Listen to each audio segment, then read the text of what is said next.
Всем привет! Меня зовут Наталья, добро пожаловать на мой канал. Неделя моды в Париже собрала внушительное количество звездных гостей, желающих не упустить возможность первыми познакомиться с очередным необычным, неожиданным, фантазийным произведением марки Loewe – коллекции «Весна-лето 2025». Хотя творчество креативного директора дома «Модная публика» не всегда воспринимают с восторгом, ругая модельера за то, что он делает вирусные вещи для соцсетей, а не занимается настоящей модой.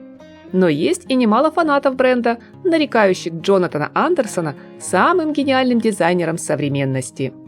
Как бы там ни было, дизайнер неоднозначно интересный, и его произведения всегда оказываются в числе наиболее обсуждаемых на Парижской неделе. Ведь далеко не у каждого получается так талантливо и искусно работать с формами и материалами, создавая уникальную одежду из каких-то нереальных вещей. Настоящая магия началась уже с приглашения на показ.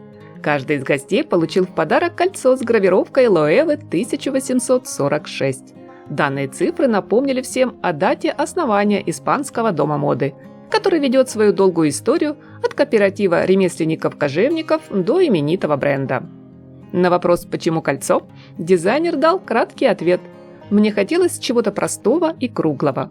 Кольцо круглое. А еще это памятный знак любви и преданности Loewe». Что касается непосредственно самой коллекции, в этом сезоне Джонатан Андерсон, с его слов, отправляется на поиски гармонии, которую можно найти только в тишине, отсекая любой лишний шум. В основе модных образов теперь радикальное упрощение. Но все, кто знаком с творчеством дизайнера, не очень-то поверили в эту внешнюю простоту, которая, ой, как бывает, обманчива. Чтобы соответствовать обозначенной теме, модное действо организовали в белоснежном пространстве, похожем на коробку, а зрителей рассадили на обычных скамейках-ступенях. Абсолютно никаких декораций, только в центре подиума узкий шест длиной около 4 метров с маленькой бронзовой птичкой наверху. Это скульптурное произведение мультимедийной художницы Трейси Эмин, напоминающее о свободном полете. О воздушности, легкости, непосредственности говорят и образы новой линейки, с которых стартовало шоу. При просмотре видеоряда, друзья, вы наверняка не оставили без внимания тонкие шифоновые платья с цветочным узором. Из необычного – проволочный каркас, создающий впечатление, будто юбки надуваются порывами ветра. Да, Джонатан Андерсон еще тот мастер иллюзий. Только не будем сравнивать эти вещи с нарядами прошлой эпохи с корсетами и кринолином.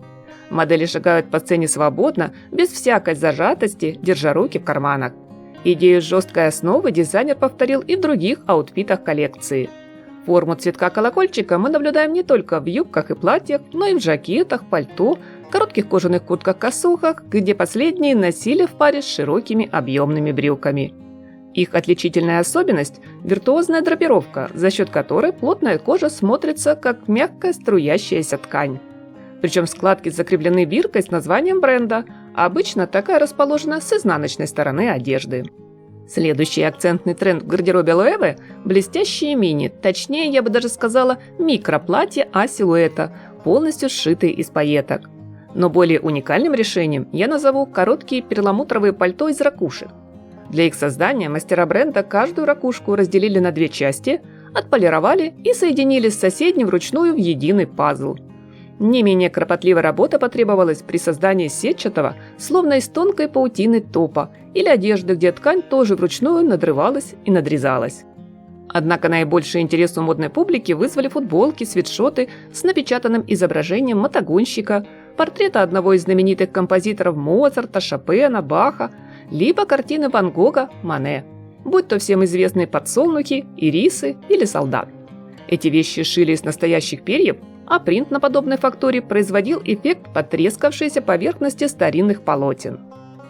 В модных образах сегодня Джонатан Андерсон все внимание уделяет чистоте линий, плавных и резких, кривых и четких одновременно.